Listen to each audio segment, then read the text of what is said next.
Para wargi kaum sepuh jamaah GKP Bandung nu kaasih, abdi pamade ngaturkeun wilujeng enjing. Mugia ku berkah Gusti urang sadayana aya dina kawilujengan sapapaosna. Amin.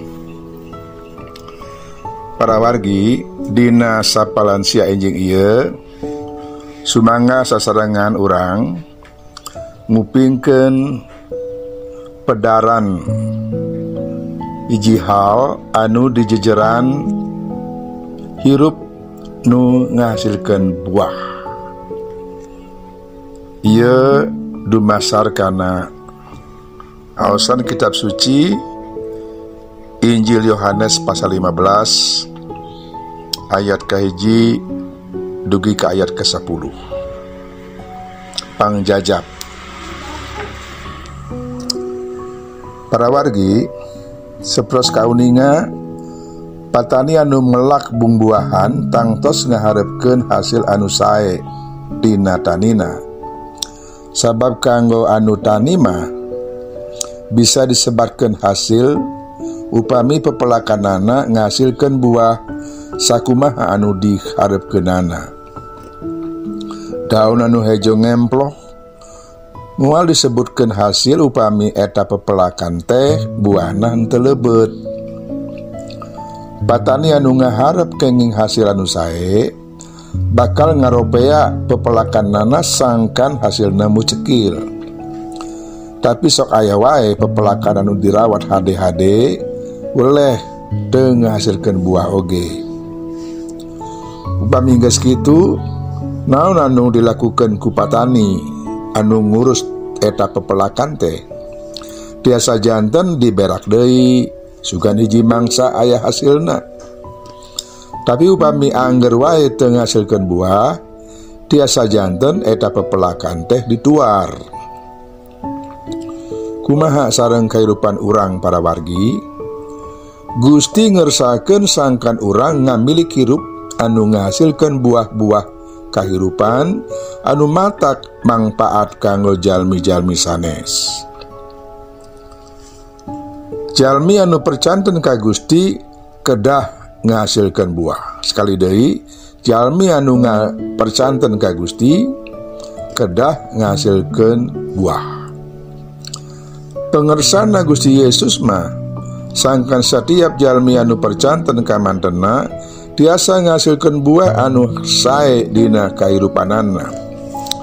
Kajamah di Filipi Rasul Paulus nyarios kieu, keur sim kuring mah hirup teh nyaeta Kristus. Jadi lamun mau teh sim kuring mah ngarasa untung. Filipi hiji ayat 20 hiji. Sanggeus Rasul Paulus percanten ka Gusti Yesus, hirupna janten robi. Istuning mung kanggo Gusti bae.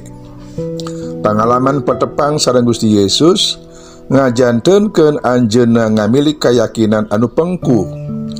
Dugi ka teu inggis nyorang pati. Malah mah dianggapna hiji kauntungan upami kedah maut oge. Tapi upamina anjeunna dibidian hirup keneh, hartosna kedah ngahasilkeun buah anu ngamuliakeun jenengan Gusti. Nyarioskeun buah hartosna nyarioskeun hirup anu mangpaat tur luhur ajenna. Sanes wae mung kanggo diri pribadi, tapi oge kanggo batur. Tumuwuhna kahirupan rohani iji jalmi bakal katawis tina buahna anu hade. Sebab ngahasilkeun buah teh mangrupikeun kawajiban kanggo jalmi anu percanten ka Gusti Yesus. Setiap jalmi anu percanten ka Gusti Yesus kedah janten berkah. Sebab memang kitu tujuan Kristus nempatkeun urang di ieu dunya. Sakumaha Gusti Yesus sumping kanggo ngalalayanan, nya kitu oge urang kedah siap ngalayanan. Gusti Yesus ngadawuh kieu, lamun hayang boga buah anu alus, kudu boga tangkal anu halus. Tangkal anu kuruma buahna moal alus. Tangkal naon oge bisa kanyahoan tina buahna. Matius 12 ayat 3. Para wargi, sapertos kauninga tangkal dikenal tina buahna. Nya kitu oge setiap panganut Gusti bakal dikenal tina kalakuanana, tina paripolahna. Eta margina urang kedah mintonkeun kahirupan anu nyukakeun, nyugemakeun manah Gusti. Sebab saur pangandika Gusti, tangkal anu goreng buahanana tangtu dituar tuluy dialungkeun kana seuneu. Itu diserat dina Matius 7 ayat 18. Janten kumaha carana sangkan jalmi anu percanten tiasa ngasilkeun buah. Henteu sakedik jalmi anu percanten ka Gusti Yesus ngerasa perantos puas, pedah kedah perantos percanten ka Gusti. Atanapi geus ngalayanan padambelan Gusti dina kempelan jamaah. Tangtos na eta hal henteu lepat. Tapi Gusti hoyong, Gusti mikersa oge hoyong ningali buah anu dihasilkeun ku urang. Patarosanana, nah urang parantos tumuwuh subur serta ngasilkeun buah anu sae tur matak seger. Boa-boa salami hirup urang teu ngasilkeun buah naon-naon. Upami kitu, kumaha carana sangkan urang tumuwuh serta ngasilkeun buah sakumaha anu dipikersa ku Gusti. Dina Injil Yohanes 15 ayat 1-10, Gusti Yesus ngegambarkeun salirana salaku tangkal anggur anu saestu, anu sajati. Gusti Rama lir anu ngusahakeunana atanapi anu ngaropeana. Sedengkeun jalmi anu percanten ka mantena salaku dahan jeung regangna. Buah anggur teh bijil tina dahan serta regang anu napel kana tangkal anggur. Gusti Yesus nyaurkeun yen regang atawa dahan kedah ngasilkeun buah. Upami teu ngasilkeun buah, tangtos bakal dipotong tuluy diduruk. Ngalangkungan pengajaran ti Gusti Yesus dina Injil Yohanes 15 ayat 1-10, urang diajar kumaha carana dahan ngasilkeun buah anu leubet. Dan teh gambaran urang jalma anu percanten ka Gusti Yesus. Kahiji, dahan kedah napel kana tangkal anggurna, saur Gusti Yesus. Sing tetep di kami oge baris tetep ngahiji di marane. Salaku dahan urang kedah tetep rumaket ka Gusti Yesus salaku tangkalna. Ku jalan kitu urang bisa ngasilkeun buah anu leubet. Tetep ngahiji di Kristus artina urang ngagaduhan hubungan anu raket sareng Gusti. Eta buktos yen urang percanten ka Gusti Yesus. Kanyataan anu karandapan ku urang ayeuna, salaku jalma anu percanten ka Gusti Yesus teh henteu langsung aya di sawarga. Urang masih hirup di dunya anu pasti mayunan rupi-rupi pasualan hirup anu bisa nyeret urang kaluar tina kasatunggalan sareng Gusti. Kumargi kitu, hayu urang tetep rumaket sareng Gusti ngalangkungan doa, ngalenyapan pangandika atanapi sabda Gusti, tur ikhtiar ngalarapkeunana dina kahirupan urang sadidinten. Kadua, dahan anu buahan siap dibersihan ku tukang kebon. Tukang kebon anu ngarawat eta pepelakan kacida nalingakeun setiap pepelakanana. Dahan jeung regang anggur anu hade bakal terus dibersihan supaya buahna wuwuh lebet.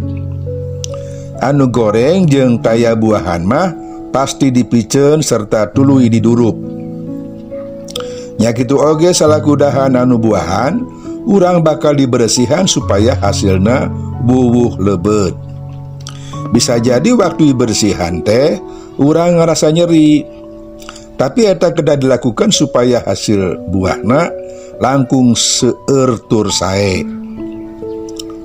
Buah anu pangsaena tangtos bakal ageng mangpaatna keur batur keur jalmi sanes. Nyaeta pisan tujuan patani nu ngarabat kebonna. Nah urang parantos siap dibersihan tina dosa-dosa anu ngalantarankeun rohani urang henteu tumubuh, malah bisa jadi pae. Hayu urang kedah siap dibersihan ku Gusti. Para wargi sing terus tumubuh tur ngasilkeun buah. Salami dipaparin kesempatan hidup di ku Gusti di ieu dunya, urang sing terus tumuwuh serta ngasilkan buah anu sae. Rasul Paulus nyarios kieu, tapi lamun sim kuring kudu hidup di dunya ieu, sim kuring kudu ngasilkan buah.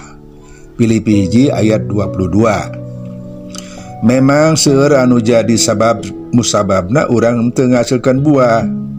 Bisa jadi tanahna anu teu subur, kurang pupukna, kurang caina, kurang bersih jeung sajabana. Tapi patani anu hade bakal nalingakeun setiap tangkal nu dipelakna.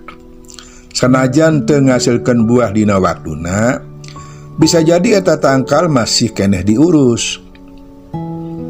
Tapi upami henteu buahan wae mah tangtu dituar tibatan ngahyeman kanu sejen.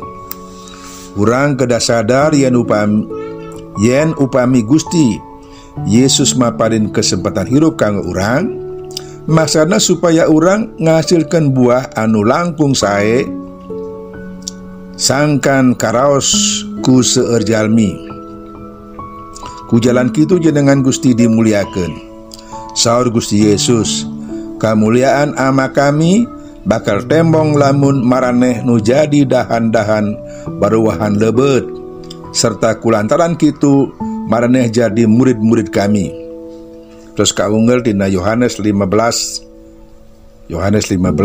ayat 8. Kacindekan saperantos ngupingkeun eta pedaran, Gusti Yesus ngersakeun ka urang sangkan setiap jalmi anu percanten kamantena ngahasilkan buah anu sae dina kahirupanana. Urang kedah ngupayakeun diri sangkan ngahasilkeun buah anu sae. Ku jalan kitu urang tiasa janten berkah keur sasama keur batur. Kumaha sareng kehidupan doa urang? Nah urang resep maos tetapi ngaos pangandika Gusti, resep ngalenyepanana tur ikhtiar ngalaksanakeunana dina kehidupan. Kumaha sareng pelayanan urang? Eta sadaya mangrupikeun cara supados urang tiasa tetep raket. Supaya urang tiasa tetep raket tur satunggal sareng Gusti. Hayu urang tetep ngakar, tumuwuh tur buahan. Hayu urang jadi tangkal atau jadi dahan anu buahna lebet tur sae. Hayu urang diajar ti Rasul Paulus, upami anjeunna hirup nya kedah ngasilkeun buah kanggo kamuliaan Kristus, tapi upami kedah maut eta oge mangrupikeun kauntungan.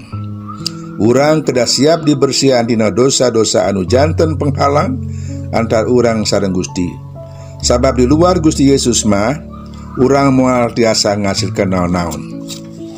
Mugi ku panuyun Gusti, ku berkat Gusti, urang tiasa ngalenyepan pedaran anu parantos ka kuping, kadang tiasa ngamalkeunana dina kehidupan.